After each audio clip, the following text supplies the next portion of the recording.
Bonjour, bonjour. Je vais vous raconter aujourd'hui une histoire.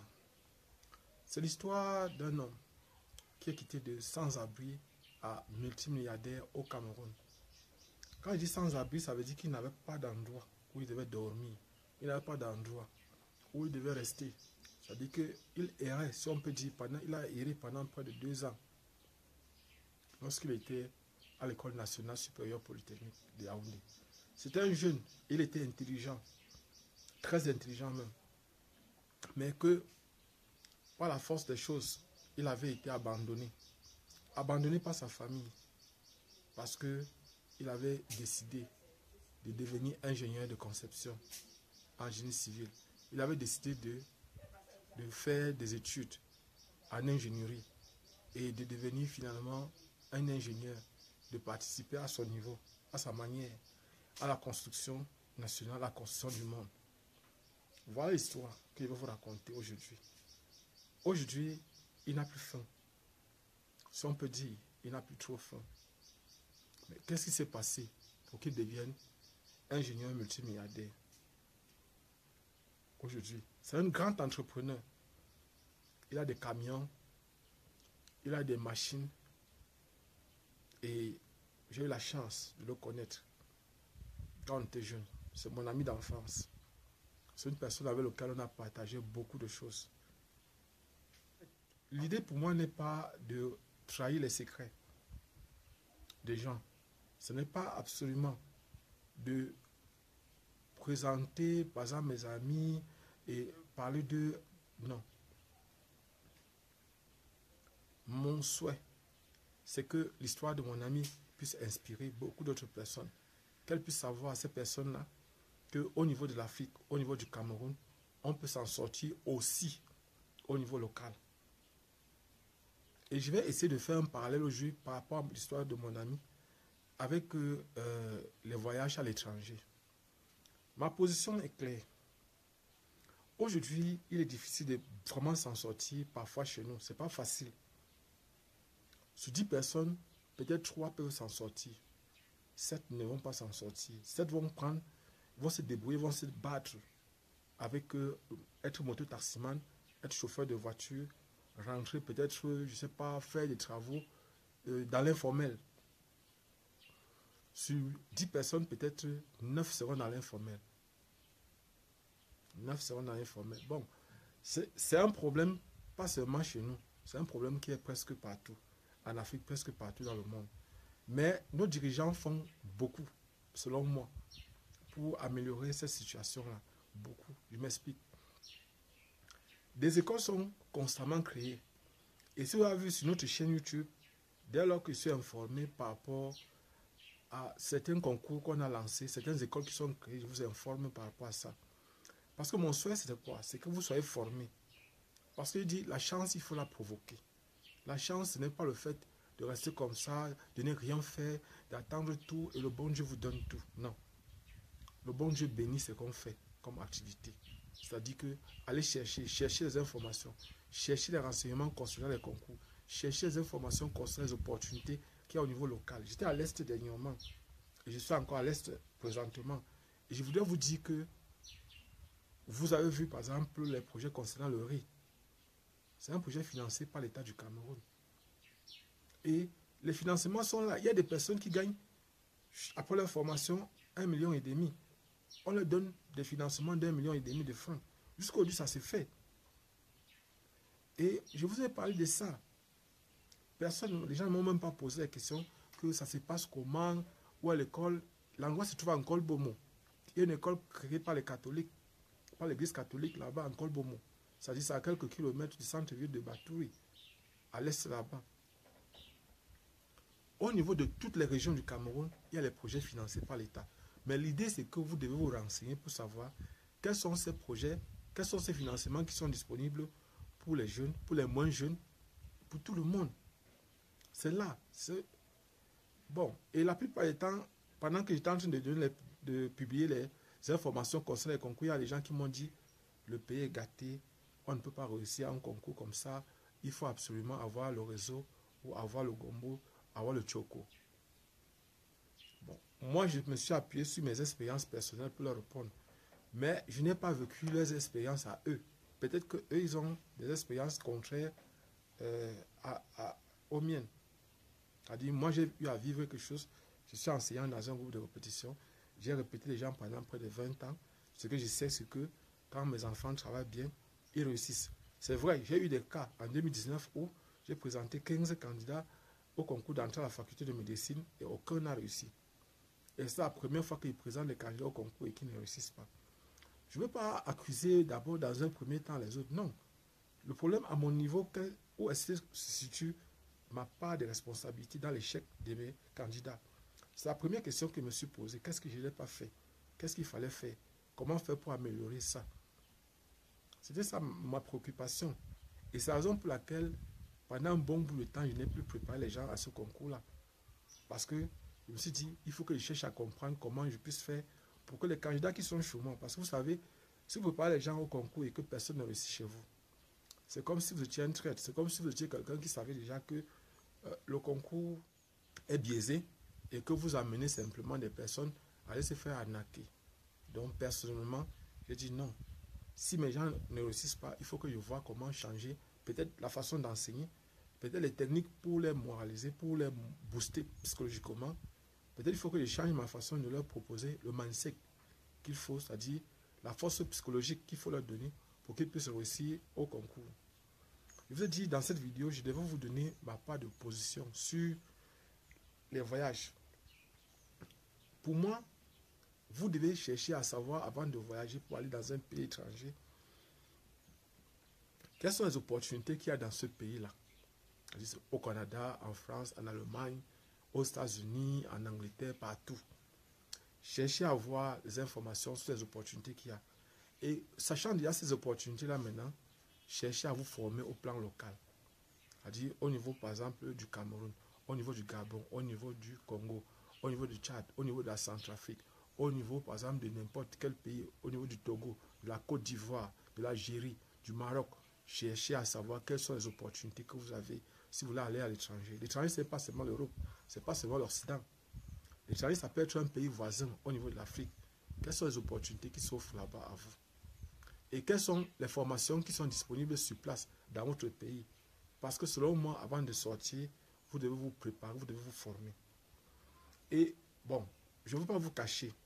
Je sais qu'il y a beaucoup de personnes qui sont allées par la mer. Je voudrais dire à ceux-là que avant de partir par la mer ou par le désert, formez-vous. Entraînez-vous dans la survie. Par exemple, c'est-à-dire vous devez faire des entraînements par rapport à la survie. Selon moi, vous devez apprendre à jeûner, si possible. C'est-à-dire vous devez commencer par exemple à faire une journée sans manger, 2 jours en marchant beaucoup, et en marchant sur un soleil peut-être ardent. Vous devez vous former par rapport à la traversée du désert que vous aurez à faire.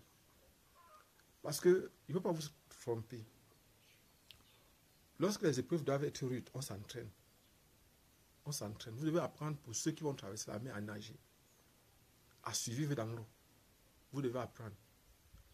Parce que beaucoup de gens partent. Bon, moi, je ne peux pas empêcher. Je vous ai dit que j'ai eu un neveu qui est mort dans la famille comme ça, parce qu'il voulait traverser pour aller de l'autre côté, en Occident. Et à la fin, on a organisé son deuil et tout ça comme ça. C'est la raison pour laquelle je commençais à faire un temps les vidéos sur les voyages. Si vous partez sur notre chaîne YouTube, vous allez voir, j'ai fait plusieurs vidéos sur les voyages. Comment, par exemple, préparer son voyage pour le Canada, comment faire pour voyager, pour aller à l'étranger, faire ses études, comment faire, par exemple, tout ça. Moi, je ne peux que vous encourager à sortir. Là-bas, c'est vrai, on va dire que les gens souffrent. Mais la souffrance qu'il y a là-bas est différente de la souffrance qu'il y a ici au niveau du pays. C'est totalement différent. Et j'ai fait une vidéo dernièrement où je parlais, par exemple, de la loi. De la loi au niveau du Cameroun. Comment la loi est rude au niveau de l'Afrique. Et comment, par exemple, cette loi est utilisée pour nous empêcher parfois de nous réaliser. Mais vous devez savoir que grâce, nos autorités savent qu'il faut qu'on se développe. Et il y a des passerelles, si on peut dire comme ça, qu'ils ont et qu'ils laissent. Il y a des financements qui sont disponibles pour les jeunes. Et vous devez savoir aussi au niveau du Cameroun, j'ai oublié de vous préciser ça, c'est que si vous voulez créer votre entreprise, pendant 2 ans, quand vous êtes jeune, ou parfois moins jeune, Pendant 2 ans, il y a certains impôts dont vous êtes exonéré. C'est-à-dire, il y a certains impôts que vous ne payez pas pendant 2 années. Et vous pouvez vous renseigner. Et vous devez savoir que maintenant, pour créer votre entreprise, ça ne peut pas vous prendre plus de 3 jours. Et il y a des lieux, lorsque vous vous trouvez par exemple dans les régions du centre, comme à Yaoundé, il y a des lieux où vous vous dirigez, vous pouvez aller au ministère de la Jeunesse, vous demandez des informations concernant par exemple la création d'entreprises. On vous montre des lieux où vous pouvez aller, je pense que c'est 40 quelque chose de 1000, je crois que c'est 45 000 ou 49 000, quelque chose comme ça que vous déposez. Et 3 jours plus tard, 72 heures plus tard, vous partez prendre votre entreprise que vous avez créée, le type d'entreprise que vous voulez, vous donnez tout. Donc la plupart du temps, je voudrais attirer l'attention de certains que notre objectif n'est pas un objectif politique. Je précise bien.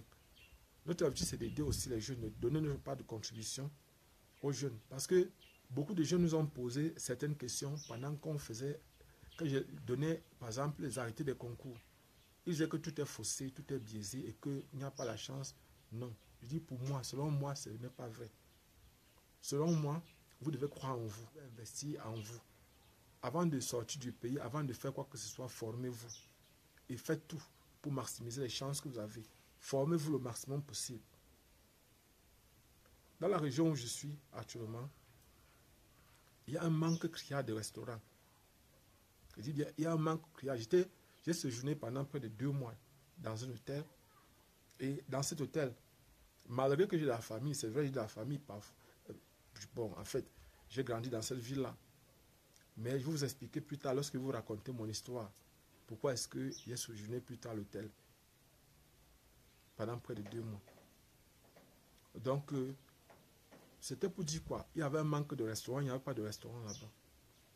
Il n'y avait pas de restaurant. Et à l'hôtel, il n'y avait pas de restaurant. Dès lors que vous sortez de l'hôtel pour commencer à marcher, vous êtes en insécurité. Parce que, imaginez un peu les 21h, 22h, vous pouvez vous faire agresser. Alors qu'à l'intérieur de l'hôtel, vous êtes au moins en sécurité. Bon, je ne vais pas donner le nom de l'hôtel dans lequel j'étais, parce que vous devez savoir que la ville, avec le goudron qu'on a construit, je dis encore merci au gouvernement camerounais, je dis encore merci à l'État du Cameroun d'avoir construit ces routes-là.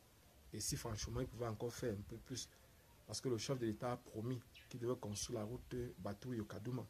Si franchement, ça pouvait se faire, vous ne pouvez pas connaître la joie que nous on aura, nous qui avons grandi dans cette région-là, nous qui avons grandi dans cette ville-là. Notre souhait, c'est d'apporter notre part de contribution. Nous sommes, on peut dire, en séjour sur la terre.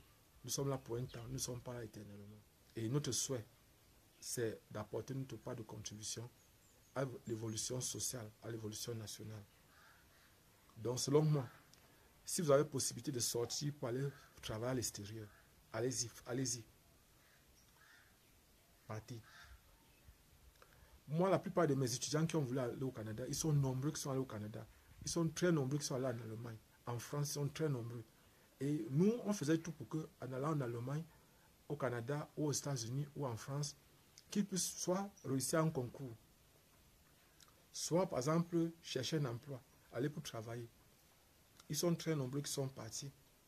Et aujourd'hui, ils sont la fierté de leur famille. Parce que vous devez savoir une chose, c'est qu'en étant à l'étranger, vous aidez mieux vos familles, portez votre part de contribution. Imaginez par exemple, aujourd'hui par exemple, quand vous êtes enseignant dans une famille, vous êtes le plus misérable. C'est-à-dire vous enseignez au lycée ou à l'école, vous êtes le plus misérable. Il faut le reconnaître parce que c'est vous qui allez acheter la bière. Dans la mesure où la plupart du temps, votre petit frère, qui est peut-être là, qui est dans l'informel ou bien qui se débrouille, il parle plus fort que vous. Si vous avez par exemple un petit frère ou une petite soeur dans la diaspora, quand il va venir, c'est vous qui allez acheter la bière. Parce que vous n'êtes rien. Donc, l'idée, c'est quoi? C'est de voir comment, par exemple, vous pouvez utiliser, par exemple, les possibilités que vous avez pour pouvoir faire autre chose. C'est-à-dire pour pouvoir développer à côté. Par exemple, vous pouvez développer les plantations. Vous pouvez faire, par exemple, autre chose qui peut vous permettre de gagner sérieusement de l'argent. Et ce qui est bizarre avec nous, les enseignants, c'est que lorsqu'on sortait de l'école normale, j'ai demandé à certains de mes camarades qu'on se réunisse pour créer une école. Ils m'ont dit d'aller créer l'école et de les appeler pour qu'ils enseignent. Je leur ai dit, mais attendez, si nous devons être les patrons, nous devons créer dans les écoles pour implémenter ce qu'on pense véritablement. Si on pense que, par exemple, ce qui est fait est mal fait, pourquoi est-ce qu'on ne peut pas donc créer nous-mêmes notre part d'école pour essayer d'implémenter, pour montrer que non, voici si on fait comme ça, ça va mieux marcher que ce qui est en train de se faire aujourd'hui. Abonnez-vous et partagez au maximum possible cette vidéo. Je suis Job Kamdem du groupe de répétition NABLA à Yaoundé au Cameroun. Donc, pour ceux qui ont les difficultés en mathématiques, en physique, en chimie, en informatique et en biochimie, nous sommes là. On peut vous aider. Je parle aussi de ceux qui vont faire les prépas concours, ceux qui veulent faire les prépas concours, scientifiques particulièrement, c'est-à-dire les écoles nationales supérieures polytechniques, les écoles normales supérieures, les insectes, les facultés de médecine et bien d'autres, les infirmiers diplômés d'État, sages-femmes, techniciens médico-sanitaires, bref, la plupart des concours, nous sommes là. Et on parle comme ça des concours particulièrement à partir du niveau bac, à partir du niveau baccalauréat en montant. Et je voudrais aussi préciser une autre chose dans cette vidéo. Vous allez m'excuser si je parle de ça. C'est qu'il y a des personnes qui m'ont dit que au niveau des concours, on interroge souvent sur les choses de l'université, alors que c'est un concours niveau baccalauréat. Je voudrais attirer votre attention sur le fait que on dit baccalauréat, c'est niveau baccalauréat ou et DCE A-Level. Or, les gens du DCE A-Level, j'ai déjà dit ça dans une précédente vidéo, que le DCE A-Level, il y a beaucoup de choses qu'ils voient en première et en terminale dans leur système, alors que les francophones, ceux qui font par exemple l'école francophone, voient ça plutôt à l'université. Il y a beaucoup de choses comme ça, en chemistry, en physique, en mathematics, en biology, en d'autres matières là. Il y a aussi ces choses-là qu'ils voient au niveau du lycée, alors que les francophones voient ça au niveau de l'université. C'est la raison pour laquelle on interroge, par exemple, eux sont le plus souvent favorisés au niveau des concours. Car une personne qui a fait le système anglophone va être favorisée. Et je voudrais aussi dire à certains parents qui suivent cette vidéo, s'il vous plaît, s'il vous plaît, s'il vous plaît, s'il vous plaît, s'il vous plaît, un petit conseil. Faites que vos enfants qui veulent faire médecine au niveau de l'université, ils puissent faire soit la première D, la seconde C, la première D et la terminale C. Ou, voilà ce que je vous conseille de faire. Si votre enfant veut faire médecine, ne faites pas que, par exemple, votre enfant veut faire médecine, vous faites que l'enfant fasse la seconde A, la première A, la terminale A, ou encore, la personne peut faire plutôt la technique, elle fait la F8 ou la F7. Après ça, elle veut faire médecine au niveau, parce que c'est vrai, elle va avoir un baccalauréat ou un brevet de technicien supérieur. Mais le problème, c'est que quoi? Qu'est-ce qu'elle dit même? Elle va avoir son baccalauréat. Et maintenant, après son baccalauréat, elle aura tous les problèmes pour réussir au concours d'entrée dans les facultés de médecine. Tous les problèmes possibles du monde. Pourquoi? Parce que ce qu'on va interroger là-bas, ça ne sera pas les choses qu'ils voient à l'école. Donc, si vous voulez que votre enfant fasse médecine, n'envoyez pas vos enfants dans les lycées techniques. Ça, c'est le conseil que personnellement, il peut vous donner.